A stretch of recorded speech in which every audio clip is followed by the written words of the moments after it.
할렐루야.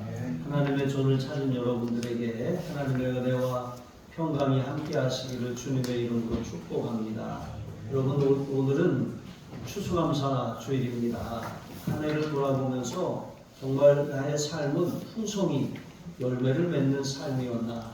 여러분, 돌아보면 감사한 일들도 있겠고, 또 어떻게 생각하면 우리가 아직 좀 채워져야 할 그런 부분들도 많다는 것을 깨닫게 됩니다. 그러나 중요한 것은 하나님께 감사하는 것. 여러분, 그것은 더욱 감사할 제목들을 풍성하게 하는 그런 좋은 디딤돌임을 여러분 기억하시기 바랍니다. 오늘은 풍성이 열매 맺는 삶이라고 하는 제목으로 하나님의 말씀을 전하겠습니다. 여러분, 말씀에는 놀라운 창조의 능력이 있어요. 하나님께서는 말씀으로 이 세상을 창조하셨죠. 빛이 있으라 하시니 빛이 있었고, 말씀하신 것처럼 어두움의 세상, 또 형체가 없는 세상, 혼돈과 공허와 흑암이 가득한 세상이 하나님이 보시기에 좋은 아름다운 세상으로 지음받은 것, 그게 말씀으로 이루어진 일이죠. 여러분, 이런 말씀의 능력이 있는데, 그런데 어떤 사람들은 신앙생활을 하면서 이 말씀의 능력을 경험하는 사람이 있는가 하면, 신앙생활을 하면서도 말씀의 능력이 나타나지 않는 그런 사람, 그러니까 열매 맺지 못하는 그런 삶도 있다는 것을 오늘 본문이 우리에게 가르쳐주고 있습니다. 여러분, 예수님께서는 들을 귀 있는 자는 들으라 말씀하신 것처럼 여기에 귀가 없는 분은 없어요. 또 물론 나이가 들면 청력이 조금 떨어지기도 합니다. 그러나 여기서 말하는 들을 귀는 말씀을 듣는 영적인 귀죠. 말씀을 듣고 이해하고 또 그것을 순종할 수 있는 그런 믿음의 귀입니다. 이 귀가 열려져서 여러분의 삶이 어떤 말씀을 듣든지 100배, 60배, 30배로 결실하는 풍성한 열매 맺는 삶이 되시길 주님의 이름으로 축복합니다. 첫 번째로, 풍성이 열매 맺는 삶이 어떻게 시작될 수 있습니까? 그것은 우리가 말씀을 듣고 깨달을 때 가능한 일입니다. 말씀을 들어야 되고 또 그것을 이해하고 깨달아야 돼요. 그러면 믿음이 자라납니다. 그래서 믿음으로 행할 때 우리의 삶이 풍성한 말씀의 역사가 일어나는 것이죠. 길가밭과 같은 그런 마음이 있다고 했어요. 길가는 어떤 밭입니까? 그러니까 우리가 시골에 가보면 밭과 밭 사이에 난 길이라든가 또 논과 논 사이에 난 그런 이 논두렁 같은 길이 있어요. 근데 저도 어렸을 때 그 논두렁에서 이렇게 개구리 풀을 가지고 그 개구리를 잡던 그런 기억이 많이 있습니다. 개구리를 이렇게 그 논에다가 이렇게 막 그 풀을 이렇게 흔들면 개구리가 그걸 탁 물어요. 벌레인 줄 알고. 그러면 순간 이것을 확 뒤로 제껴야 돼요. 그럼 개구리가 휙 날아가서 이렇게 딱 뻗어요. 이게 잠깐 기절하는 것이죠. 이제 그렇게 어렸을 때 놀던 기억이 있습니다. 또 그 논두렁 거기 사이에다가 풀을 이렇게 묶어놓고 또 그 앞에다가 이렇게 함정을 만들어 놓고 거기다가 물을 채우고 친구들하고 막 골탕 먹이고 했던 그런 기억들이 있습니다. 또 제가 얼마나 짓궂었는지 개구리를 잡아가지고 제 짝꿍 가방에다가 그렇게 몰래 넣어놓고 막 그렇게 놀래키도 하는 그런 장난도 치고 그랬습니다. 어쨌든 여러분, 이 길가와 같은 이런 마음밭도 있다는 거예요. 여기 사람들이 계속 다니다 보니까 여기 다져져요. 딱딱하게. 그런데 씨앗을 뿌리다 보면 이 밭에도 떨어지지만 이 길가에도 떨어지는, 일부러 뿌린 것은 아니에요. 그러니까 더러는 거기 떨어지게 된다는 것이죠. 그런데 길가에 떨어진 이러한 이 씨앗들은 가만 내버려 두면 땅을 뚫고 들어가는 것이 아닙니다. 다져져 있기 때문에 이 새들의 먹이가 될 뿐인 것이죠. 그러니까 새 모이를 준 거나 다름이 없는 것이죠. 이러한 마음의 상태가 바로 우리가 이제 오래 살다 보니까 그런 철학이라든가 또 고정관념이라든가 나름대로의 그런 자기 신념이라든가 이런 것들로 우리 마음이 딱 이렇게 고착화되고 굳어진다는 거예요. 그런 이런 이 고정관념이 있으면 하나님의 말씀을 들을 때 이게 말씀이 들어가지 못하고 이렇게 그냥 이렇게 떠도는 거예요. 이렇게 튕겨져 나가는 것입니다. 그러면 마귀가 그것을 알고 금방 낚아채 버리는 거예요. 왜냐하면 말씀은 믿는 자에게 구원을 주시는 하나님의 능력, 생명을 주시는 하나님의 능력이기 때문에 그 말씀을 듣고 받고 믿지 못하도록 마귀가 그것을 빼앗아가는 거예요. 생각을 빼앗아가고 사로잡아 버리는 것입니다. 여러분, 여기 있는 이 새들은 바로 마귀를 이제 뜻하는 것이죠. 그래서 마음이 굳어진 사람들은 말씀을 들어도 이제 그 말씀이 들어가지 않아요. 심령에 들어가지 않고 또 이해할 수도 없는 거예요. 옛말에 부뚜막에 소금도 넣어봐야 그 맛을 한다, 이런 속담이 있어요. 그러니까 말씀이라고 하는 것을요, 그러니까 그냥 내 고정관념이나 내 상식이나 내 생각을 가지고 사는 사람들은 말씀을 들으면 에이, 그런 게 어딨어 라고, 어떻게 세상이 말씀으로 창조가 되었다고 생각해? 이거 있을 수 없는 일이야. 그런데 사실은 저는 그거보다도 더 이 기적은 있다는 것이 아니라 이 세상이 우연히 생겨났다고 믿는 것, 이 사람들이 더 이해가 안 되는 거예요. 사람이 원숭이가 계속 진화되어서 사람이 되었다고 학교에서 가르치잖아요. 그런데 학교에서 진화론을 가르치려면 창조론도 가르쳐야 맞는 것입니다. 그런데 그렇게 하지 않아요. 창조론을 말하면 이것은 정상적이 아닌 사람들이라고 생각하는 거예요. 몇 년 전에 부활절에 이제 새 신자로 오셨던 분 중에 한 분이 그런 이제 부활절 예배를 마치고 나가면서 이렇게 말을 하면서 나가더라고요. 야, 여기 이 사람들 참 이상하네. 어떻게 부활이 있다는 것을 믿지? 이렇게 하는 말을 들었어요. 그런데 실제로 세상의 기준으로 보면 우리 예수 믿는 사람들은 세상이 이해할 수 없는 이상한 사람들이에요. 여러분, 마음이 굳은 사람들은 하나님의 말씀을 들을 때 이상하게 생각하는 거예요. 그러니까 그것을 마귀가 금방 낚아채 버리고 마는 것이죠. 굳은 마음이 하나님의 말씀이 들어가지 못하니까 살지 못해요. 여러분, 그래서 히브리서 4장 7절에 보면 오늘날 너희가 그 음성을 듣거든 너희 마음을 완고하지 말라고 이렇게 경고하고 있어요. 말씀이 들어가면 살거든요. 말씀이 들어가면 놀라운 그런 구원의 역사가 일어나거든요. 그러니까 마귀가 그것을 알고 말씀이 들어가지 못하도록 방해하는 거예요. 출애굽 1세대는 걸핏하면 하나님을 의심하고 신뢰하지 못하고 불평과 원망을 쏟아냈어요. 그러니까 하나님의 약속을 믿지 못한 것이죠. 하나님의 말씀을 믿지 못하고 그냥 눈앞에 있는 것을 쫓아서 그렇게 살아가는 것이죠. 그래서 결국 가나안 땅을 눈앞에 두고도 그 땅에 들어가지 못하고 다시 이렇게 돌이켜야 했던 것이죠. 그렇게 돌려서 38년을 광야를 돌아야 했던 것입니다. 그리고 다 1세대가 엎드러졌어요. 여러분, 하나님의 말씀을 들으면 살아요.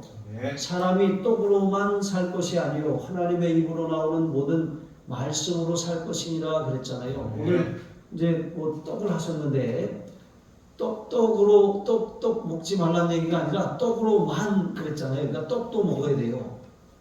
떡도 먹어야 되지만 하나님의 말씀도 먹어야 된다는 거예요. 사람은 육신을 입고 있지만 영적인 존재입니다. 말씀을 읽지 않고 말씀을 먹지 않으면 여러분 영적으로는 우리가 살아있지 않은 거예요. 그러니까 우리가 육신의 음식을 먹듯이 하나님의 말씀을 날마다 먹어야 돼요. 하나님의 말씀을 먹는다라고 하는 것은 하나님을 경외하는 것은 그 명령을 순종하는 것이기 때문에 우리가 하나님을 정말로 경외하고 섬기는 삶이 바로 하나님의 말씀을 먹는 삶이거든요. 그런데 말씀을 먹지 않으면 우리가 이제 세상 것으로만 이렇게 배를 채우려고 해요. 이제 그러다 보면은 하나님을 경외하지도 않고 하나님을 신뢰하지도 않고 또 육신적으로 살 수밖에 없게 된다라고 하는 것이죠. 자, 그래서 결국 하나님의 말씀을 듣지 못하니까 마음이 점점 더 강팍해져서 또 그렇게 이 하나님으로부터 점점 멀어지는 삶을 살 수밖에 없다는 거예요. 역대하 28장을 제가 읽다 보니까 여기 아하스라고 하는 유다 왕 이야기가 나와요. 그런데 이 아하스 왕은 이제 유다 왕들의 그런 기준은 그들이 잘 다스렸는지 못 다스렸는지 이 구분하는 기준은 그가 다윗의 길로 행하였느냐 그렇지 아니하였느냐 이런 거거든요. 그런데 다윗의 길을 버렸어요. 다윗의 길은 하나님을 경외하고 그 명령대로 행하는 그런 길이거든요. 그런데 다윗의 길을 버리고 이제 이스라엘 왕들의 길을 따라갔어요. 바알 우상을 부어 만들고 하나님이 가나안 땅에서 쫓아내신 이방 우상들을 섬기고 또 그들의 가증한 일들을 본받아서 심지어는 자녀들을 몰렉에게 이 제사로 바쳐서 불로 그렇게 이렇게 이 화제로 바치는 이런 끔찍한 일들을 저질렀던 거예요. 거기다가 산당과 푸른 나무 아래에서 거기다가 제단을 쌓고 분향했어요. 하나님께서는 이렇게 하나님을 버리고 하나님의 말씀을 등 뒤로 던져버린 이 아하스 왕에 대해서 그를 많은 주변 대적들에게 넘기셨습니다. 그래서 백성들이 많이 사로잡혀가고 또 살육을 당했어요. 그러면 이런 일들이 계속해서 반복적으로 일어나면 깨달아야 돼요. 정신 차리고 회개해야 합니다. 그런데도 깨닫지 못했어요. 그러니까 하나님께서 에돔을 일으키셔서 또 쳐들어오게 하시고 또 이 블레셋이 다시 또 공격하게 하는 거예요. 그러니까 다윗 왕 때 다 굴복했던 나라들이 이제는 반기를 들고 공격하고 약탈하게 되는 것이죠. 그런 상황에서 이 하나님 앞에 더 회개해야 되잖아요. 다시 돌아와야 되잖아요. 그런데 아수르 왕에게 사람을 보내서 도움을 청합니다. 그랬더니 이번에는 아수르 왕이 도움을 주기는커녕 이 도리어 군사를 이끌고 와서 공격합니다. 그랬더니 여호와의 전과 왕궁과 또 신하들의 집에서 그런 이 재물을 가져다가 다 갖다 바쳤어요. 그런데 여기 말씀해 보니까 아무 유익이 없었더라 그랬어요. 그런데도 28장 22절에 보니까 권고할 때 더욱 여호와께 범죄하였다 그랬어요. 그래서 자기를 친 다메섹 신들에게 제사하고 아람 왕들의 신들이 그들을 도왔으니까 나도 그 신들에게 가서 경배하리라 하면서 그렇게 아주 그 마음을 더 완악하게 한 것을 볼 수가 있습니다. 여러분, 우리의 마음이 이 지경이 되면 정말 답이 없어요. 그러니까 우리가 우리의 마음이 굳어지지 않도록 우리는 날마다 하나님의 말씀을 통해서 살아야 돼요. 그러니까 세상 가운데 우리가 살지만 하나님의 말씀을 멀리하면 우리 마음이 길가와 같이 굳어져요. 우리도 모르는 사이에 점점 딱딱해지는 거예요. 예배를 한 번 안 드리고 두 번 안 드리고 세 번 안 드리고 뭐 한 달 안 드리고 6개월 1년 안 드리고 한번 그렇게 해보세요. 그러면 마음이 정말 강팍해져요. 굳어집니다. 그러면 어떤 말씀도 틀려지지가 않아요. 그러면 이제는 하나님이 인도하신 대로 살지 못하고 마귀가 끄는 대로 끌려다닐 수밖에 없는 것이죠. 하나님의 말씀을 먹어야 삽니다. 말씀을 먹어야 믿음이 자라고 믿음이 있어야 하나님의 약속을 붙들고 승리할 수 있음을 믿으시기 바랍니다. 두 번째로 여러분, 풍성한 열매 맺는 신앙은 말씀으로 인한 그런 시련과 유혹을 견디는 사람에게 주시는 축복입니다. 당시 팔레스틴은 이 건기와 우기가 뚜렷하게 구분이 되어 있어요. 지금도 그렇지만 그래서 이제 큰 비가 내리면 엄청 큰 비가 내려서 막 흙을 막 쓸고 내려가는 거예요. 그런데 쓸고 내려가다가 그렇게 바위 같은데 흙이 얇게 이렇게 덮여요. 그런데 이게 밭 가까운데 이제 그렇게 이 흙이 얇은 돌밭이 있는데 사실 이것은 밭이라고 할 수가 없어요. 겉은 밭과 같은데 뭐 식물을 심을 수 있는 흙과 같은데 절대로 식물을 심어서는 안 되는 그런 땅인 것이죠. 그러니까 이 지열 때문에 이제 그 바위가 가까워서 금방 이 해가 떠오르면 열을 받아서 씨앗을 금방 움트지만 이게 밑에가 바위이기 때문에 뿌리를 깊이 내릴 수가 없어요. 그래서 해가 떠오를 때 타버릴 수밖에 없는 것이죠. 여기 태양, 빛은 환난과 핍박을 말하는 거예요. 말씀으로 인한. 그러니까 우리가 말씀대로 사실 사는 것은 쉬운 일이 아니잖아요. 말씀대로 살아야 우리가 영적으로 살고 또 영적으로 살아야 우리의 범사가 잘 되고 형통한데 말씀대로 사는 일은 절대로 쉬운 일이 아닙니다.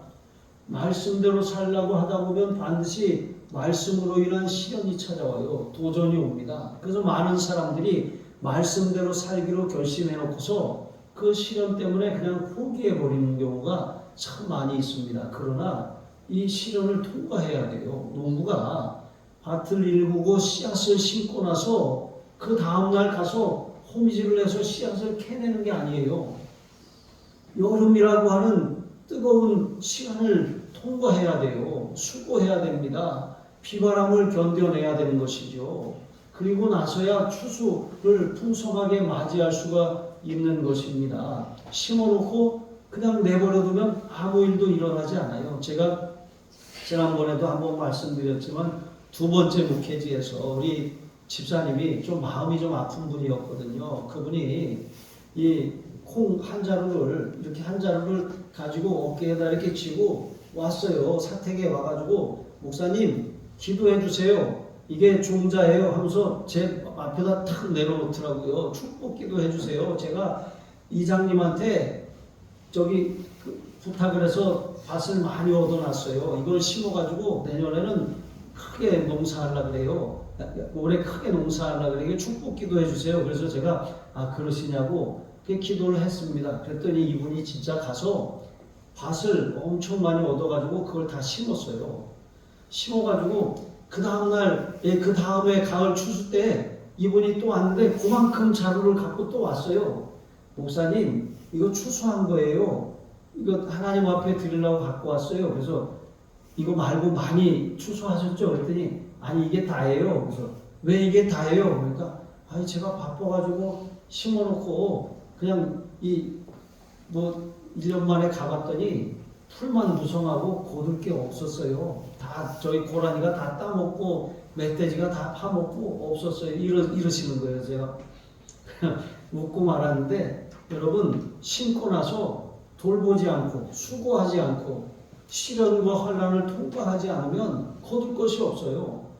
신앙생활을 해서 우리가 기도해서 쉽게 얻을 수 있는 것은 세상에 하나도 없어요. 하나님은 농부와 같이 우리가 우리의 하나님의 말씀의 씨앗을 받으면 그것이 이루어지기까지 정말 믿음의 시련을 견뎌내고 환난을 이기고 인내하는 시간을 갖기를 원하시고 기대하시는 줄로 믿습니다. 그렇게 하지 않는 사람은 그 마음같이 아직은 겉으로는 흙이 있는 것 같지만 속으로는 아직도 단단한 그런 바위가 있는 거예요. 아직도 회개할 일들이 남아있는 것입니다. 아직도 마음이 강팍하고 의심하고 말씀을 믿지 못하는 그런 굳은 마음이 있는 거예요. 뿌리를 내리지 못하게 하는 일들이 여전히 그 마음 안에 있는 것입니다. 여러분 우리의 이 신앙이라고 하는 거는요. 하나님이 우리를 하나님의 형상대로 지으셨잖아요. 하나님의 형상대로 지음받은 우리 인간은 인격이라는 게 있어요. 인격은 지정의를 가지고 있습니다. 지라고 하는 것, 우리가 어떤 사물이나 상황을 인식해요. 지적으로 그것을 이해합니다. 또 감정을 느끼고 정서적으로 뭔가 충족이 되어야 하는 것이죠. 의, 무엇을 우리가 결정하고 판단하는 일을 하는 것이죠. 자, 그런데 신앙이 이런 지식 차원에만 머물면 이 신앙은 머리로는 아는데 실제로는 그렇게 살 수가 없어요. 이것은 참으로 아는 것이 아닙니다. 성경에서 안다라고 할 때 이것을 머리로 아는 것이 아니라 실제로 내가 삶으로 안다는 것을 말하는 거거든요. 그리고 또 감정적인 그런 차원에 머무는 신앙은 쉽게 뜨거워져요. 말씀을 들으면 은혜도 잘 받아요. 그래서 내가 이렇게 살아야겠다고 결심도 잘합니다. 그런데 막상 교회 문 밖을 나서면 언제 그랬냐는 듯이 식어지고 냉랭해져요. 특별히 삶의 그런 어려움이나 위기가 찾아오면 금방 그 마음이 냉랭해지고 마는 것입니다. 이게 감정적인 신앙이에요. 냄비와 같습니다. 냄비에다 라면 끓이면 얼마나 맛있어요. 금방 물이 끓어올라서 그렇잖아요. 그런데 냄비는 냄비예요. 금방 식어버려요. 이런 것처럼 우리의 신앙이 이런 신앙이 될 수도 있다는 거예요. 마음이 흘리기 얇은 돌밭과 같다는 거예요. 그러니까 우리는 어떤 지적인 만족이나 아니면 그런 느낌이 아니라 하나님의 말씀을 우리가 붙들고 씨름하는 그런 과정이 필요하다는 거예요. 말씀대로 사는 게 어려워요. 하지만 말씀을 붙들고 몸부림치지 않으면 그 말씀이 내 삶에 역사하지 않는다는 거예요. 또한 여기 가시떨기에 떨어진 그런 씨앗도 있다고 그랬어요. 가시떨기는 팔레스틴 지역에서 아주 심지 않아도 사방에 들이나 밭에 그렇게 쉽게 자라는 식물이에요. 사시사철 자랍니다. 가뭄도 타지 않고 아무데나 우거져 있는 것이죠. 성장 속도도 빨라서 그 가시떨기가 밭에 떨어지면 다른 식물의 기운을 다 막아서 자라지 못하는 거예요. 여러분, 마귀가 요한복음 13장 2절에 보면 예수를 팔려는 생각을 가룟 유다의 생각에 넣었다 그랬어요. 팔려는 생각을 넣었다 그랬어요. 그러니까 그 생각을 넣는 것처럼 마귀가 우리 삶에 어떤 생각을 탁 넣어줘요. 그런데 그 생각이 이게 큰 염려가 되는 것이죠. 제 친구들하고 장례식에 이제 칸차를 타고 가다가 친구 하나가 이제 이런 얘기를 하는 거예요. 너 연금 저축 펀드 아냐? 이거 하나 들어야 된다. 미국 사람들은 다 이렇게 들고 또 그 국가적으로 월급에서 자동적으로 이 펀드에 그렇게 가입하게 해서 나중에 그것이 그 사람의 노후를 그렇게 돌보게 한다고 막 그런 얘기를 하면서 주식은 있냐? 주식을 사야 노후를 준비할 수 있다. 막 이런 얘기를 해요. 그랬더니 또 다른 친구가 그러냐? 나는 우리 아버지도 목사였고 우리 아버지는 그냥 하나님이 이리 가라 그러면 이리 가고 저리 가라 그러면 저리 가고 또 주시면 먹고 안 주시면 금식하고 그렇게 사는 걸 내가 보고 자라서 나도 아버지처럼 그렇게 목회하다 보니까 난 그런 거 잘 모르겠다. 이런 얘기를 하는 거예요. 제가 그 얘기를 가만히 듣고 있었는데 그래, 이 친구 말도 맞고 이 친구 말도 맞다. 뭐가 맞고 틀리고 그런 문제가 아니다. 저는 이런 생각을 했습니다. 무엇을 하든지 분명한 것은 우리가 염려를 하기 시작하면 이제 그것이 말씀의 기운을 가로막는다는 거예요. 주식을 하든 펀드를 하든 아니면 그냥 믿고 맡기고 살든 우리의 삶에 그런 것들이 그런 부분이 다 필요합니다. 근데 중요한 것은 내가 그것을 염려하고 미래를 내가 걱정하고 내가 어떻게 그것을 경영할 것이라고 생각하고 있는 것, 여러분 이게 심각한 문제라고 하는 거예요. 염려라고 하는 것은 절대로 우리의 신앙에 도움이 되지 않습니다. 말씀의 기운을 막는 게 염려예요. 염려는 하지 않을 수 없어요. 하지만 그런데 염려를 처리하지 않으면 그 염려가 결국 우리를 집어삼킨다는 사실을 기억해야 합니다. 빌립보서 4장 6절로 7절에 보면 아무것도 염려하지 말고 오직 모든 일에 기도와 간구로 너희 구할 것을 감사함으로 하나님께 아뢰라. 그리하면 모든 지각에 뛰어난 하나님의 평강이 그리스도 예수 안에서 너희 마음과 생각을 지키시리라 그랬어요. 그러니까 마음의 문제예요. 마음이 염려에 사로잡히고 빼앗기면 하나님의 말씀이 들어가지 않아요. 그런데 이러한 염려가 우리에게 찾아올 때 그 염려를 빨리 처리해야 되는데 그 염려는 하나님 앞에 맡기고 기도하는 것으로만 처리될 수 있다는 거예요. 그렇게 기도하면 하나님께서 특별히 그냥 기도하는 것이 아니라 감사함으로 아뢰라 그랬잖아요. 불평함으로 아뢰라고 하지 않고 감사함으로 아뢰라 그랬잖아요. 그러니까 염려가 올 때 우리가 생각할 때 야, 이거 큰일 났네. 이거 준비하지 않아서 어떡하지? 이런 염려를 하나님 앞에 하나님 지금까지 돌봐주시는 은혜에 감사합니다. 하나님께서 저의 노후도 책임질 것을 믿고 감사합니다. 하나님은 가장 좋은 길로, 가장 선한 길로, 가장 복된 길로 저를 이끌고 계심을 믿습니다. 하나님 염려하지 않고 감사하며 기도하게 하여 주옵소서. 여러분 그러면 무엇을 주신다 그랬어요? 그리스도의 평강이 마음과 생각을 지켜주신다 그랬잖아요. 그렇게 염려를 가지고 하나님 앞에 나아가 기도를 시작했더니 마음에 평안이 와요. 평안이 온다는 게 무슨 뜻입니까? 하나님이 들으셨다는 거예요. 안심이 됐다는 거예요. 하나님이 책임지신다는 거예요. 하나님이 해결하신다는 거예요. 그렇게 우리는 우리의 염려를 기도 제목으로 바꿔서 하나님 앞에 아뢰야 돼요. 예수님께서도 마태복음 6장 33절에 너희는 먼저 그의 나라와 그의 의를 구하라. 그리하면 이 모든 것을 너희에게 더하시리라 약속하셨어요. 그러니까 하나님 앞에 염려하지 말고 또 우리가 어떻게 하면 하나님을 기쁘시게 할까 거기에 관심을 두고 살아가다 보면 하나님께서 우리가 구하지 않은 것 생각하는 것에 넘치도록 우리의 삶에 책임져 주시고 또 허락해 주시는 줄로 믿습니다. 그러니까 중요한 것은 내 마음이 염려가 가득하고 또 욕심과 세상 유혹, 재물에 대한 그런 탐심에 사로잡혀 있지는 않은지 내가 아니면 하나님의 말씀을 따라 살고 있는지 여러분 이것을 잘 점검해 보시기 바랍니다. 재물 자체가 나쁜 것은 아니에요. 재물은 우리가 살아가는데 반드시 필요합니다. 그런데 우리가 필요 이상의 것을 구하는 것, 또 욕심으로 구하는 것, 해가 되도록 구하는 것, 하나님이 금하실 정도로 구하는 것, 이게 문제거든요.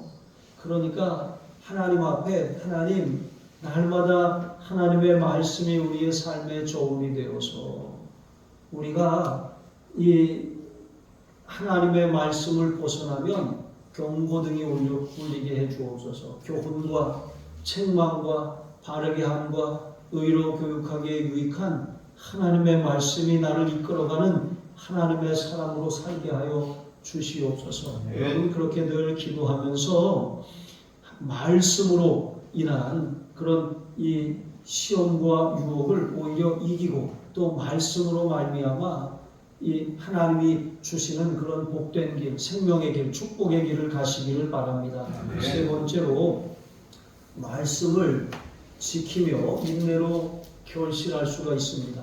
여러분 풍성한 열매를 맺으려면 인내가 필요해요. 인내. 기다려야 합니다. 기다릴 줄 알아야 되는 것이죠. 한국 사람들은 잘 기다리지 못해요. 참지 못해요. 빨리빨리 뭔가 이렇게 해야 됩니다. 줄 서는 거 싫어해요. 저도 성격이 급한가 봐요. 그래서 어디 맛집이라고 해서 막 사람들이 가서 밥을 먹잖아요. 근데 저는 그런데 안 가요. 왜 그러냐면 줄 서는 게 싫어가지고 맛집에 갔는데 줄을 많이 서 있으면 그 옆에 사람이 없는 집에 가서 밥을 먹거든요. 뭐 그래도 나중에 가봐도 그 맛이 다 그 맛이더라고요. 그냥 기분인 것 같아요. 근데 중요한 것은 여러분 우리가 기다릴 줄 아는 사람에게 하나님은 귀한 것을 많이 주셔요. 기도에도 잘 기다리는 사람의 응답이 있어요. 또 성격도 좀 잘 참고 기다리는 사람, 그런 온유한 사람들에게 하나님은 땅을 기업으로 주신다고 약속하셨어요. 그래서 우리가 여기 좋은 땅에 뿌려진 그런 씨앗은 정말 이게 이 하나님의 말씀을 받았을 때 그것을 이제 듣고 받아서 이제 그것을 이 지킬 뿐만 아니라 인내하면서, 그러니까 잠깐 어려움이 와도 온다고 포기하지 않고 인내로서 결실하는 그런 사람입니다. 그러니까 말씀을 듣는다고 다 듣는 게 아니라 여기 보니까 말씀을 듣고 받는 것이 중요하다 그랬잖아요.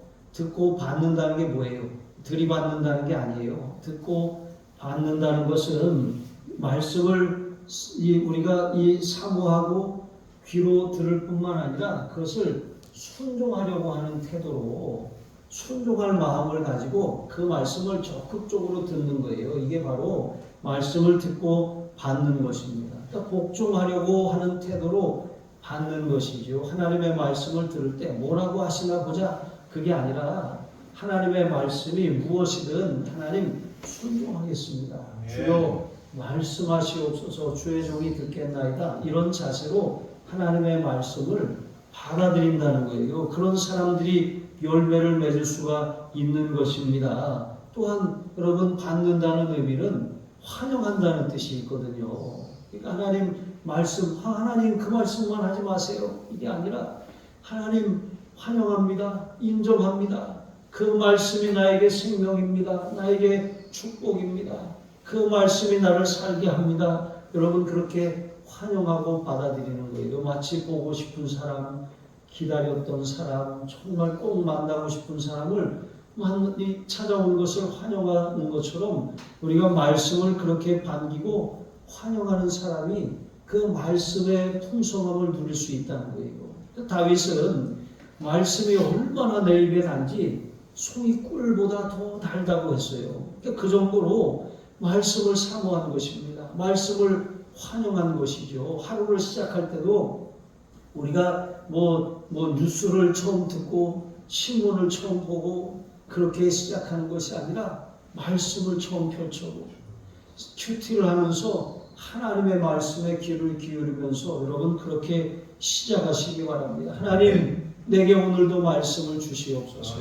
환영합니다. 반기시며 살아가시기 바랍니다. 그런 사람들이 100배, 60배, 30배로 풍성히 열매를 맺을 수가 있어요. 그런데 여러분이 병행 본문인 누가복음 8장 15절에 보면 착하고 좋은 마음으로 말씀을 듣고 지키어 인내로 결신하는 자니라 말씀하고 있습니다. 여러분, 이게 하나님의 말씀을 우리가 좋은 마음, 그러니까 환영하는 마음으로 받아야 되는 것이고, 또 환영하는 마음으로 그렇게 받았다면 내가 그것을 진짜 그냥 겉으로만 순종하는 척하는 것이 아니라 실제로 내가 이것을 믿고 순종하고 따르겠습니다 하고 지키는 과정이 필요하고, 또 그렇게 지키는 과정 가운데는 인내하는 시간을 보내야 반드시 결실할 수 있다는 것이죠. 인내라고 하는 것은요, 믿음의 다른 얼굴과도 같아요.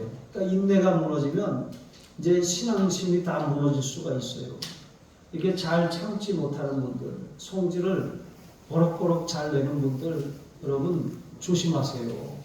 이게 하나님이 우리에게 주신 축복들을 성질 내면서 다 쏟아버려요. 자꾸 쏟아버려요. 우리 자녀들에게도 자꾸 축복하셔요.